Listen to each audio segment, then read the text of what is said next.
কুয়াকাটা সংলগ্ন বঙ্গোপসাগরে আবারও জেলিফিশের উপদ্রব বেড়েছে। গভীর সাগর থেকে ভেসে আসা অসংখ্য মরা জেলিফিশে কুয়াকাটা সৈকতের চর, গঙ্গামতি এবং কাউয়ার চর এলাকা ভরে গেছে।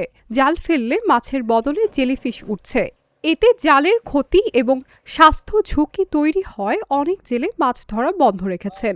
বিশেষজ্ঞদের মতে সাগরের অক্সিজেন কমে যাওয়া, তাপমাত্রা বৃদ্ধি এবং জেলিফিশ ভোজী কচ্ছপ কমে যাওয়ায় এই পরিস্থিতি তৈরি হয়েছে। তবে জেলা মৎস্য বিভাগ জানিয়েছে 2 সপ্তাহের মধ্যে পরিস্থিতি স্বাভাবিক হতে পারে। জেলিফিশটা আগে খুব বেশি ছিল, মাঝখানে 15 দিন আগে একটু কমছে, কমার পরে এখন খুব বাড়ছে।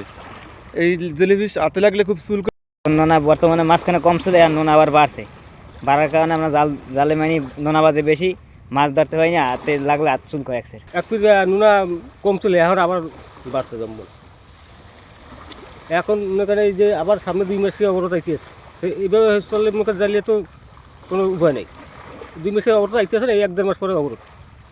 তো জ্বালিয়ে তো মনে করেন শীতকে পুরো হয়ে কাটতে গেছে, মনে করেন কোনো কামাই বাণিজ্য হয়নি। এখন মনে করেন 2 মাস ছিল নোনার কারণে মনে করেন কোনো জালে জাল ধরতে পারেনি।